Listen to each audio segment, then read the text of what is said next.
নবম শ্রেণী প্রিয় শিক্ষার্থী এসালদার স্যার ইউটিউব চ্যানেল থেকে তোমাদের সবাইকে স্বাগতম। আজকে তোমাদের জন্য আরেকটি নতুন ভিডিও নিয়ে এসেছি। জীবন বিজ্ঞান মডেল প্রশ্ন সেট 3। আর এই ভিডিওতে আমি সেরাদের গল্প তোমাদের বলবো, আসলে কারা কিভাবে ভালো রেজাল্ট করেছে বিভিন্ন বিভিন্ন তোমার সার্টিফিকেটমূলক পরীক্ষায়, আর পরীক্ষায় 100% মার্ক তোলার টিপস সেটাও আমি দেখাবো। আর মেইন যেটা প্রথম পর্যায়ক্রমিক মূল্যায়ন 2026-এর সেট নম্বর 3 40 মার্কের একটি স্কুলের প্রশ্ন বিশ্লেষণ সহ সম্পূর্ণ সমাধান দেখাবো। আমরা প্রথমে যদি ভিডিওর শুরুতে আমরা দেখি যে স্কুলটির আমরা উত্তরগুলি বিশ্লেষণ করব, school 3 Beldanga CRGS high school HS, এই প্রশ্নটি আমরা বিশ্লেষণ করব। এখানে দেখো সঠিক উত্তরটি নির্বাচন করব, আর আমি প্রতিটি প্রশ্নই ডিটেলস বিশ্লেষণ করে দেখিয়েছি কীরকম। যেমন দেখো ট্যাক্সোনমি হায়ারার্কি স্তরের সংখ্যা, এরকম একটা প্রশ্ন আছে, এর ব্যাখ্যা সহ বিশ্লেষণ দেখিয়েছি যাতে তোমরা প্রশ্নটা পড়লে অনেক দিন মনে রাখতে পারো। যাই হোক, এখন সরাসরি আমরা যাব যে তোমাদের বলছি সেরাদের গল্প। এখানে মাধ্যমিকে প্রথম হয়েছে 2025 সনে। হ্যাঁ, তোমরা সবাই অবগত আছো এই আদৃত সরকার যে এবছর মাধ্যমিক পরীক্ষায় প্রথম হয়েছে তোমার রায়গঞ্জ করোনেশন হাই স্কুলে আদৃত সরকার। তার মোট প্রাপ্ত নম্বর 696, মাধ্যমিকে শীর্ষ স্থান অধিকার করে। কেমন লাগছে তার? আদৃত সরকার বলেন, পরীক্ষা ভালো করব এটা জানতাম, ভেবেছিলাম যে প্রথমে থাকবো, তবে রাজ্যে প্রথম হবো এটা ভাবিনি।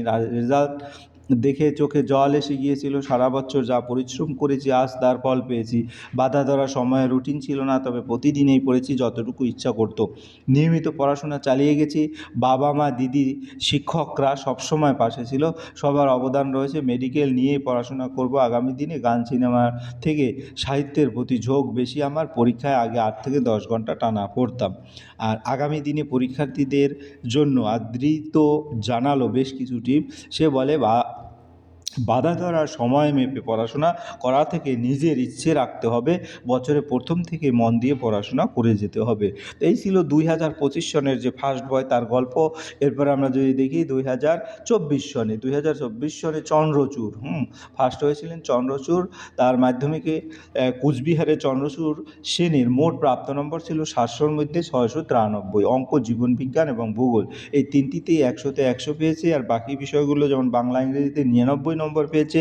চন্দ্রচূড় ইতিহাস ও ভৌতবিজ্ঞানে তার প্রাপ্ত নম্বর যথাক্রমে 98। তাই তোমরা দেখতে পাচ্ছ যে জীবনবিজ্ঞানে চন্দ্রচূড় 100-তে 100 পেয়েছে। আমার মূল লক্ষ্য হচ্ছে আসলে 100-তে 100 পাওয়া সম্ভব। এরপরে আমি যদি দেখি 2023 সনে দেবদত্তা মাঝি, সেও কিন্তু 697 নম্বর পেয়ে প্রথম স্থান অধিকার করেছে, এবং তাতে মাত্র দুটো সাবজেক্টে 100-তে 100 পায়নি। আর বাকি সব সাবজেক্টে সে কিন্তু 100-তে 100 পেয়েছে, যেমন ইতিহাস এবং প্রথম ভাষা। আর আজকে যে আলোচনা লাইফ সায়েন্স বা জীবন বিজ্ঞান, এতে কিন্তু 100-তে সে 100 পেয়েছে। কাজেই তোমাদের কনফিডেন্স লেভেল গ্রো করতে হবে যাতে এরকম নম্বর তোলা যায়, এবং সেই নম্বর তোলার জন্য কিছু টিপস তোমাদের বলবো। ক্লাস 9 জীবন বিজ্ঞানে 100 মার্ক তুলতে চাইলে শুধু পড়া না, কৌশল দরকার। নিজে স্টেপ বাই স্টেপ দিলাম, যেমন সিলেবাস প্লাস পাঠ্য বই সব কিছু, text book line by line পড়বে। বিশেষ করে সংজ্ঞা, ট্রাম, ডায়াগ্রাম এরকম বইয়ের নীল গাঢ় লেখা অংশ খুব গুরুত্বপূর্ণ। বাইরে বই কম, বইয়ের ভিতরের বিষয় পারফেক্ট করো। মুখস্থ না বুঝে পড়ো, যেমন মুখস্থ না বুঝে পড়ো। যেমন কোষ, টিস্যু, শ্বসন, রক্ত সংবহন কেন হয়, কিভাবে হয়, নিজেকে প্রশ্ন করো, নিজের ভাষায় লেখে প্র্যাকটিস করো। ডায়াগ্রাম মার্কস, প্রতিটি চ্যাপ্টারে গুরুত্বপূর্ণ ডায়াগ্রাম লেভেল পরিষ্কার রাখো, পেন্সিল দিয়ে আঁকো। পরীক্ষার ডায়াগ্রাম দিলে পুরো নম্বর পাওয়ার চান্স বেশি। উত্তর লেখার স্টাইল খুব জরুরি, যেমন সংক্ষিপ্ত প্রশ্ন পয়েন্ট পয়েন্ট উত্তর, বড় প্রশ্ন সংজ্ঞা ব্যাখ্যা, ডায়াগ্রাম থাকলে শব্দচয়ন যেন বইয়ের মতো হয়। টেবিল আর ফ্লোচার্ট ব্যবহার করো। পার্থক্য লিখতে টেবিল, প্রক্রিয়া বোঝাতে ফ্লোচার্ট। এক্সামিনার খুব পছন্দ করে আগের বছরের প্রশ্ন, যেমন মাস্টার কি। অন্তত 5 থেকে 7 বছরের প্রশ্ন ভালো করে প্র্যাকটিস করো, দেখবে কিছু প্রশ্ন বারবার আসে। টাইম ম্যানেজমেন্ট প্র্যাকটিস, বাড়িতে সময় ধরে মডেল টেস্ট লেখো, শেষ 10 মিনিট রাখো রিভিশনের জন্য। ভুলগুলো আলাদা খাতায় লেখো, যে প্রশ্ন ভুল করেছো একটা ভুলের খাতা পরীক্ষার আগে শুধু ওইটা দেখলেই চলবে। বোনাস টিপ টপারদের ট্রিক, যে প্রতিদিন 30 মিনিট শুধু রিভিশন। ঘুমের আগে একবার চোখ বুলাও, মেমোরি স্ট্রং হয়। এই ছিল তোমাদের 100-তে 100 পাওয়ার টিপস। আশা করি এগুলো যদি ফলো করো তাহলে তোমরা অবশ্যই 100-তে 100 পাওয়ার একটা যোগ্যতা অর্জন করতে পারবে। তারপরে বিশ্লেষণের শুরু শুরুতেই তোমাদের বলবো, তোমরা যারা এখনও আমার চ্যানেলটিকে সাবস্ক্রাইব করোনি তারা এখনই চ্যানেলটিকে সাবস্ক্রাইব করে বেল আইকনটি প্রেস করে দাও। এরকম আরও অনেক ভিডিও পাওয়ার জন্য আমি সরাসরি চলে যাচ্ছি প্রশ্ন উত্তর বিশ্লেষণে। তো এখানে সঠিক উত্তরটি নির্বাচন করো। যেমন 1, 2 এরকম করে পূর্ণাঙ্গ প্রশ্ন আমরা দেখে আসি, এক এক করে টোটাল 8টি প্রশ্ন আছে, আমি সমস্ত প্রশ্ন দেখালাম। এবার 1 নম্বরের প্রশ্ন উত্তর বিশ্লেষণ করো। ট্যাক্সোনমিক হায়ারার্কির স্তরের সংখ্যা কত? 17টি, 60টি, 27টি, 37টি। আমরা যদি উত্তরটা দেখি আসলে তার উত্তর হবে 60টি। কীভাবে? ট্যাক্সোনমিক হায়ারার্কির প্রধান 60টি স্তর হলো কিংডম, তারপরে division, class, order, family, genus এবং স্পেসিস, এই 60টি। এরপরে আমরা যদি বলি এনিলিডা পর্বের প্রাণীদের রেচন অঙ্গ হয়, এনিলিডা পর্বের প্রাণীদের রেচন অঙ্গ হয় নেপ্রিডিয়া। এটা কিন্তু ইম্পর্ট্যান্ট একটা প্রশ্ন। যেমন কেশো, এর রেচন অঙ্গ হলো নেপ্রিডিয়া। প্লেম কোষ, প্লাটি হেলমেন্থিস, মালপেজিয়াম নালিকা, কীটপতঙ্গ, সংকোচনশীল গহ্বর, প্রোটোজয়া। এরপরের প্রশ্ন, ভিটামিন সি এর অভাবে যে রোগটি দেখা দেয় সেটি হচ্ছে কোনটি? ভিটামিন সি এর অভাবে যে রোগটি দেখা যায় স্কারভি। এখানে রিকেট, বেরিবেরি আরও অন্যান্য অপশন আছে, কিন্তু উত্তর হবে স্কারভি। ভিটামিন সি এর অভাবে স্কারভি হয়, লক্ষণ মাড়ি থেকে রক্ত পড়া, ক্ষত সারে না। রিকেট এস্টিওম্যালেশিয়া ভিটামিন ডি, আর বেরিবেরি হচ্ছে ভিটামিন বি1। এরপর আমরা চলে যাবো পরের প্রশ্ন, প্রোটিন সংশ্লেষণে 4 নম্বর, প্রোটিন সংশ্লেষণে সাহায্য করে কোন অঙ্গাণুটি? প্রোটিন সংশ্লেষণে সাহায্য করে রাইবোজম। রাইবোজম হলো প্রোটিন তৈরির স্থান, মাইটোকন্ড্রিয়া শক্তিকর, গোলজি বুড়ু প্যাকেজিং এবং লাইসোজম আত্মঘাতী থলি। এরপরের প্রশ্ন হচ্ছে তোমার উদ্ভিদের জল সংবহন সাহায্যকারী কলাটি হলো, উদ্ভিদের জল সংবহন সাহায্যকারী কলাটি হলো জাইলেম। জাইলেম। তাইলে জাইলেম হলো জল এবং খনিজ লবণ পরিবহন করে, ফ্লোয়েম খাদ্য পরিবহন করে, এবং কোয়েনকামা স্কেনকামা যান্ত্রিক শক্তি। এরপরের প্রশ্ন 6 নম্বর হচ্ছে নাপতন্ত্রের গঠনগত কার্যগত একক কি? নাপতন্ত্রের গঠনগত কার্যগত একক হচ্ছে নিউরন। নিউরন হলো স্নায়ুতন্ত্রের মৌলিক কোষ।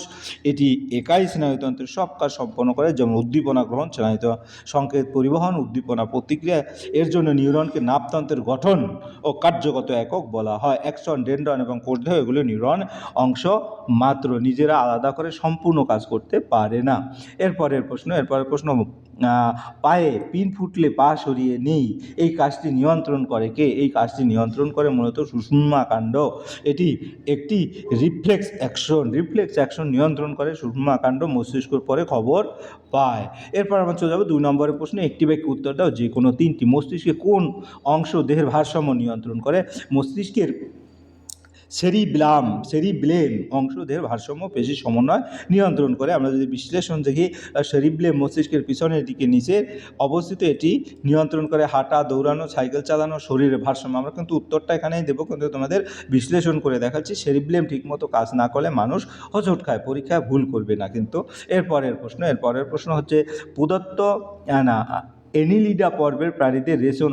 আমরা 2 নম্বরে যাচ্ছি। প্রদত্ত 4টি বিষয়ের মধ্যে 3টি বিষয়ের অন্তর্গত সেই বিষয়টি খুঁজে বের করে লেখো। এনিলিডা, পরিফেরা, মোলাস্কা, কর্ডাটা। তাহলে আমরা যদি দেখি পরিফেরা নেই, এনিলিডা, মোলাস্কা, আর্থ্রোপোডা, তাহলে উত্তর হবে, সঠিক উত্তর এনিলিডা, মোলাস্কা, আর্থ্রোপোডার কোয়েল লোম যুক্ত প্রাণী পর্বের অন্তর, কিন্তু পরিফেরা নয়, তাহলে উত্তর পরিফেরা। তাহলে আমাদের উত্তর হবে পরিফেরা। ওকে। এরপরে আমরা যদি দেখি পরের প্রশ্ন হচ্ছে পরিফেরাটা উত্তর। অ্যাসকিউলাম কোন পর্বের প্রাণীদের দেহে দেখা যায়? অ্যাসকিউলাম হচ্ছে তোমার পরিফেরা পর্বের প্রাণীদের পাওয়া যায়। অ্যাসকিউলামটা হলো দেহের উপরের দিকে থাকা একটি বড় ছিদ্র, এর মাধ্যমে জল ও বর্জ্য পদার্থ বাইরে বেরিয়ে যায়। এটি মূলত স্পঞ্জে দেখা যায়, স্পঞ্জের অন্তর্ভুক্ত পরিফেরা পর্বে। মনে রাখার টিক্স হচ্ছে অস্কুলাম, স্পঞ্জ এবং পরিফেরা। এরপরের প্রশ্ন তোমার কি হলো 4 নম্বর, আপেল, পেয়ারা, নাশপাতি প্রভৃতি ফলের ত্বকে কোন ধরনের কলা দেখা যায়? আপেল, পেয়ারা, নাশপাতি প্রভৃতি ফলের ত্বকে স্ক্লেরেনকাইমা কলা দেখা যায়। এই ফলগুলোর ত্বক শক্ত ভাব আসে কারণ কোষপ্রাচীর মোটা লিগনিন জমা থাকে। এই বৈশিষ্ট্য স্ক্লেরেনকাইমা কলার কাজ উদ্ভিদ অঙ্গকে দৃঢ়তা ও সুরক্ষা দেওয়া, যেমন ফলের খোসা, বাদামের খোল, নারকেলের ছোবড়া, এগুলি। এরপরের প্রশ্ন হচ্ছে তোমার শূন্যস্থান পূরণ। ড্যাশকে আত্মঘাতী থলি বলা হয়, লাইসোজমকে আত্মঘাতী থলি বলা হয়। ডিটেলস আমার হজমকারী, এর ভিতর থাকে হজমকারী আয়ন। এরপরে ভিটামিন ডি ড্যাশ দ্রবণীয়। ভিটামিন ডি হচ্ছে স্নেহ দ্রবণীয়, অর্থাৎ ভিটামিন 2 রকমের, এটা হচ্ছে জলে দ্রবণীয় বিসি এবং স্নেহ জাতীয় পদার্থ, যেটা সেখানে চিহ্ন দ্রবণীয় হচ্ছে ADEK। ভিটামিন ডি চর্বিতে দ্রবণীয় বা স্নেহ পদার্থে দ্রবণীয়। এরপরের প্রশ্ন, ড্যাশ বর্গের উদ্ভিদকে উভচর উদ্ভিদ বলা হয়। হ্যাঁ, সঠিক উত্তর ব্রায়োফাইটা বর্গের উদ্ভিদকে উভচর উদ্ভিদ বলা হয়। ব্রায়োফাইটা উদ্ভিদ স্থলে জন্মায়, কিন্তু প্রজননের জন্য জল দরকার। এরপরের প্রশ্ন, তাই এদের বলা হয় উভচর উদ্ভিদ, যেমন উদাহরণ মস, লিভার ওয়ার্ড। এরপরের প্রশ্ন, সত্য মিথ্যা 4 নম্বর, সেটা হচ্ছে এরিস্টটল উদ্ভিদবিদ্যার জনক। এটা সত্য না মিথ্যা? এরিস্টটল উদ্ভিদবিদ্যার জনক, এটা মিথ্যা, কারণ এরিস্টটল প্রাণীবিদ্যার জনক আর থিওফ্রাস্টাস উদ্ভিদবিদ্যার জনক। কেন? প্রশ্নটা গুরুত্বপূর্ণ, বোর্ডে খুব কমন কনফিউশন, নাম দুটি প্রায় মিলিয়ে যায়। মনে রাখা টিউসি এতে এরিস্টটল অ্যানিম্যাল এবং টিতে তোমার ট্রি প্লান্ট, যেটা থিওফ্রাস্ট। এরপরে আমরা যদি পরেরটায় চলে যাই, তার হচ্ছে 5 নম্বর, এ স্তম্ভের সঙ্গে বি স্তম্ভের সম্পর্ক স্থাপন করো। দুধ, দুধের সাথে মূলত ল্যাকটোজ, এটার সাথে এটা হবে গলগণ্ড। গলগণ্ড মূলত আয়োডিনের অভাবে হয়। তারপরে বিন্যাসবিধির জনক, এটা ক্যারোলাস নিয়াস। পাঁচরাজ্য বিন্যাস, এটা হচ্ছে হুইট কেয়ার। আমরা যদি এখন একটা একটা করে দেখি, প্রোটিনের গঠনগত এককে অ্যামাইনো অ্যাসিড বলে। সঠিক উত্তর বিস্তারিত আলোচনা, তাহলে এখানে উত্তর হবে প্রোটিনের গঠনগত একক হচ্ছে অ্যামাইনো অ্যাসিড। এরপরের প্রশ্ন কি বলেছে? এরপরে যেটা আমরা এটার থেকে যেটা মিলিয়ে দুধ হচ্ছে ল্যাকটোজ, গলগণ্ড আয়োডিন, আয়োডিনের অভাবে গলগণ্ড রোগ হয়, থাইরয়েডের গ্রন্থি আয়োডিন ব্যবহার করে। সঠিক হচ্ছে গলগণ্ড আয়োডিন। বিন্যাসবিধির জনক ইউক্লিড, বলা হয় জ্যামিতির জনক, তিনি বিজ্ঞানের ভিত্তি গড়ে তুলছেন। তো বিন্যাসবিধির জনক হুইটেকার। তাহলে আমরা 5 রাজ্য বিন্যাস অর্থাৎ ক্যারোলাস লিনিয়াস, 5 রাজ্য বিন্যাস হচ্ছে ক্যারোলাস লিনিয়াস। হ্যাঁ, এরপরে আমরা সংক্ষিপ্ত উত্তরভিত্তিক প্রশ্ন, যে কোনো কোয়ার্স ভেদ কি? 6 নম্বরের প্রশ্ন, কোয়াশ আর ভেদ প্রোটিন ও লিপিড দ্বারা গঠিত অজীব কোষ সদৃশ গঠনকে কোয়াশ আর ভেদ বলে। তোমরা বিশ্লেষণটা দেখে নিবে। এরপরের প্রশ্ন, ট্যাক্সোনমির উপাদানগুলো কি কি? ট্যাক্সোনমির উপাদানগুলো হচ্ছে শনাক্তকরণ, নামকরণ এবং শ্রেণীবিন্যাস, এই 3টি ট্যাক্সোনমির উপাদান। এরপরের প্রশ্ন, তোমার ব্যক্তবীজী ও গুপ্তবীজী উদ্ভিদের মধ্যে 2টি পার্থক্য, আমি বেশ কয়েকটা পার্থক্য দিয়ে দিয়েছি। যেমন বীজের অবস্থা, বীজ উন্মুক্ত খোলা, বীজ ফলের ভিতরে থাকে, ফুল নেই, ফুল থাকে, ফল গঠিত হয় না, ফল গঠিত হয়। বীজপত্র সাধারণত একাধিক, 1 বা 2 বীজপত্র, নিষেক, একবার নিষেক, দ্বিনিষেক ঘটে। জাইলেম, ট্রাকিট প্রধান, ট্রাকিট ও ভেসেল। আমরা অনেকগুলি দিয়েছি, তোমরা শুধু যে কয়টা বলবে সেই অনুসারে পার্থক্য দিয়ে দেবে। এরপরের প্রশ্ন হচ্ছে অপরিহার্য অ্যামাইনো অ্যাসিড কাকে বলে? উদাহরণ দিয়ে বুঝিয়ে দাও। তাহলে যে অ্যামাইনো অ্যাসিড শরীরে নিজে তৈরি করতে পারে না তাকে অপরিহার্য অ্যামাইনো অ্যাসিড বলে। উদাহরণ লাইসিন, মেথিওনিন, এরকম। এরপরের প্রশ্ন হচ্ছে ডিএনএ এবং আরএনএর মধ্যে 2টি পার্থক্য লেখো। তো ডিএনএ দ্বিসূত্রক, একসূত্রক। ডিএনএ হচ্ছে দ্বিসূত্রক আর আরএনএ হচ্ছে একসূত্রক। ডিঅক্সিরাইবোজ শর্করা, এটা রাইবোজ শর্করা। আমি এই প্রশ্নটি বেশ বিভিন্ন সময় আছে, এটা বংশগতি তথ্য সংরক্ষণ করে, এটি প্রোটিন তৈরিতে সাহায্য করে। এটা যেহেতু বারবার আসে তাই আমি একটু বড় করে পার্থক্য দিই। সূত্রের সংখ্যা, দ্বিসূত্রক, একসূত্রক, শর্করা, ডিঅক্সিরাইবোজ, রাইবোজ, তারপরে নাইট্রোজেন ক্ষারক এটিজিসি আর এইউজিসি। আর এখানে হচ্ছে থাইমিন বা ইউরাসিল, থাইমিন থাকে, ইউরাসিল থাকে। অবস্থান, নিউক্লিয়াস, এছাড়া মাইটোকন্ড্রিয়া, ক্লোরোপ্লাস্ট বংশ, তার এটা হচ্ছে নিউক্লিয়াস ও সাইটোপ্লাজমের কাজ হচ্ছে বংশগতির তথ্য সংরক্ষণ করা, প্রোটিন সংশ্লেষে সাহায্য করা। স্থায়িত্ব বেশি হয়, স্থায়িত্ব কম, অর্থাৎ এই প্রশ্নটি বেশি আসে দেখে আমি ডিটেলস আলোচনা করলাম। এরপরে 6 নম্বরের প্রশ্ন, ভিটামিন এ এবং ভিটামিন ডি এর অভাবে কি রোগ হয়? ভিটামিন এর অভাবে রাতকানা রোগ হয়, আর ভিটামিন ডি এর অভাবে রিকেট রোগ হয়। আমরা চলে যাবো পরের প্রশ্ন, প্রাইমর্ডিয়াল ইউট্রিকল কাকে বলে? উদ্ভিদ কোষের বৃহৎ ভ্যাকুয়াম দ্বারা সৃষ্ট পাতলা সাইটোপ্লাজমিক স্তরকে প্রাইমোর্ডিয়াল ইউট্রিকল বলে। এটি কোষপ্রাচীর ও ভ্যাকুলের মাঝে থাকে। এরপরের প্রশ্ন, অগ্নাশয়কে মিশ্রগ্রন্থি বলা হয় কেন? অগ্নাশয় মিশ্রগ্রন্থি বলা হয় কারণ এটি অন্তঃস্রাবী এবং বহিঃস্রাবী উভয় ধরনের কাজ করে। এখানে অন্তঃস্রাবী বলতে বহিঃস্রাবী কাজ কি? অগ্নাশয় থেকে পাচক রস নিঃসৃত হয়, এই রস একটি নালী দিয়ে ক্ষুদ্রান্তে পৌঁছায়। আবার অন্তঃস্রাবী কাজ অগ্নাশয়ে ল্যাঙ্গারহ্যান্সের দ্বীপ থেকে হরমোন নিঃসৃত হয়, এই হরমোনের সরাসরি রক্তে যায়। এরপরে আমরা চলে যাব পরের প্রশ্ন হচ্ছে কি দীর্ঘ উত্তরভিত্তিক প্রশ্ন। 7 নম্বরের প্রশ্ন, আমরা 6 নম্বর পড়তে হবে। দ্বিপদ নামকরণ, এই প্রশ্নটা আসবে সকল স্কুলে কিন্তু এই প্রশ্নটা আসে। দ্বিপদ নামকরণের নিয়মাবলী লেখো। মোলাস্কা পর্বে 2টি শনাক্তকরণ বৈশিষ্ট্য লেখো। তাই দ্বিপদ নামকরণ নিয়মাবলী, রুলস অফ বাইনোমিয়াল নোমেনক্লাচার। যদি বলি জীবজগতের প্রতিটি জীবকে সঠিকভাবে চিহ্নিত করার জন্য যে বৈজ্ঞানিক নামকরণ পদ্ধতি ব্যবহার করা হয় তাকে দ্বিপদ নামকরণ বলে। এই পদ্ধতির প্রবর্তক হলেন ক্যারোলাস নিয়াস। দ্বিপদ নাম নিয়মসমূহ পয়েন্ট আকারে। একটি জীবের নাম দুটি শব্দে গঠিত হয়, প্রথম শব্দ গণ, দ্বিতীয় শব্দ প্রজাতি। 1 নম্বর, গণের নাম প্রথম অক্ষর বড় হাতের হবে, যেমন হোমো। প্রজাতির নাম সব অক্ষরেই ছোট হাতের হবে, যেমন সেপিয়েন্স। এরপরে নাম দুটি লাইন ল্যাটিন ভাষায় বা ল্যাটিন কৃত ভাষায় লেখা। ছাপা বইয়ের নাম দুটি ইটালিক অক্ষরে লেখা হয়, হাতের লিখলে দুটো শব্দর আলাদা আলাদা করে আন্ডারলাইন করতে হয়। উদাহরণ, মানুষের বৈজ্ঞানিক নাম হোমো সেপিয়েন্স। বিশ্লেষণ কেন গুরুত্বপূর্ণ? পৃথিবীর লক্ষ লক্ষ জীব আছে, স্থানীয় নামে বিভ্রান্তি হয়। দ্বিপদ নামকরণ একটি জীবের একটিই নাম থাকে, তাই এটি বিশ্বব্যাপী গ্রহণযোগ্য। এরপরের যে পার্ট সেটা হচ্ছে কি তোমার সেটা হচ্ছে তোমার এই মোলাস্কা পর্বের দুটি শনাক্তকরণ বৈশিষ্ট্য লেখো। মোলাস্কা পর্বের মোলাস্কা অমেরুদণ্ড প্রাণী, একটি গুরুত্বপূর্ণ বৈশিষ্ট্য, দেহ নরম অবিভক্ত, যেমন শামুক, ঝিনুক। দেহ মেন্টল অবস্থিত, মেন্টল থেকে খোলস তৈরি হয়। অধিকাংশ মোলাস্কার দেহে খোলস থাকে, চলনের জন্য মাসলযুক্ত পা থাকে। এরপর আমরা পরের প্রশ্ন যাব। পরের প্রশ্ন কি বলেছে? পরের প্রশ্ন হচ্ছে মোলাস্কা পর্বের হয়ে গেল। তারপরে যদি দেখি এর অথবা হচ্ছে ব্রায়োফাইটার টেরিডোফাইটার মধ্যে তিনটি পার্থক্য লেখো, ধান ও বাঘের বৈজ্ঞানসম্মত নাম লেখো। তো এই যে বায়োফাইটার টেরিডোফাইটার মধ্যে আমি বেশ কয়েকটা পার্থক্য দিই। ভাস্কুলার কলা অনুপস্থিত, উপস্থিত জাইলেমে মূল কাণ্ড পাতা, প্রকৃত মূল কাণ্ড পাতা নেই, প্রকৃত মূল কাণ্ড পাতা আছে। প্রধান প্রজন্ম গ্যামেটোফাইট প্রধান, স্প্রোফাইট প্রধান। স্প্রোফাইট গ্যামেটোফাইটের উপর নির্ভরশীল এবং এটা স্বাধীন আবাসস্থল, স্যাঁতসেঁতে স্থানে জন্মায়, আর এটা স্থলভাগ ও আর্দ্র স্থানে। জল প্রয়োজন, নিষেকের জন্য জল আবশ্যক, নিষেকের জন্য জল প্রয়োজন। উদাহরণ, মস, লিভারওয়ার্ট এবং ফার্ন হর্স টেইল। এরপরে আমরা যদি দেখি ব্রায়োফাইটার, একে বলা হয় উদ্ভিদ জগতের উভচর। আমার পরের যে প্রশ্নটা ছিল টেরিডোফাইটা, প্রথম ভাস্কুলার উদ্ভিদ।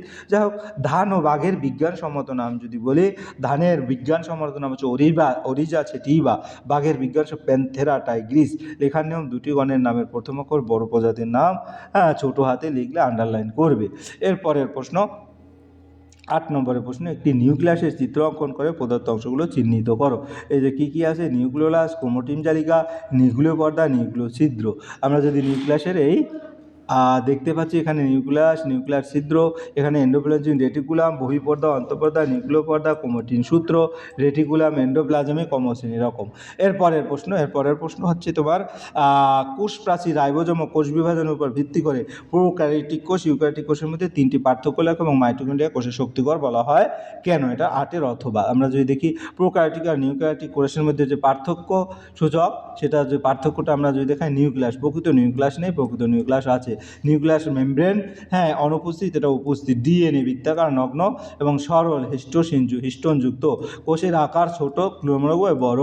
কোষ ঝিল্লি বেষ্টিত অঙ্গাণু নেই, আছে। Ribosome 70S 80S। তারপরে বিভাজন, বাইনারি ফিশন, মাইটোসিস, মিওসিস। উদাহরণ, ব্যাকটেরিয়া নীল, সবুজ শৈবাল, উদ্ভিদ, প্রাণী, ছত্রাক। এরপরে আমরা যদি বলি পরের যে অংশটুকু, মাইটোকন্ড্রিয়া কোষের শক্তিঘর বলা হয় কেন? মাইটোকন্ড্রিয়া কোষের শ্বাসের মাধ্যমে এটিপি উৎপন্ন হয়, যা কোষের শক্তির প্রধান উৎস, এজন্য একে কোষের শক্তিঘর বলা হয়। মাইটোকন্ড্রিয়া কোষ শ্বাসের কেন্দ্র, এখানে গ্লুকোজ ভেঙে শক্তি উৎপন্ন হয়, উৎপন্ন শক্তি এটিপি মানে অ্যাডিনোসিন ট্রাইফসফেটে সঞ্চিত। যে এটিপি ছাড়া কোষে কোনো কাজ করতে পারে না। যত বেশি শক্তি দরকার তত বেশি মাইটোকন্ড্রিয়া, যেমন পেশি কোষ। এই ছিল তোমাদের সামগ্রিক আয়োজন। আশা করি ভিডিওটি মনোযোগ সহকারে দেখলে তোমরা এই ভিডিও থেকে অনেক উপকৃত হতে পারবে। পরিশেষে বলবো, ভিডিওটি দেখার জন্য অসংখ্য ধন্যবাদ। ভিডিওটি ভালো লাগলে লাইক, কমেন্ট, শেয়ার করতে ভুলবে না। আজ এই পর্যন্তই, ধন্যবাদ সবাইকে।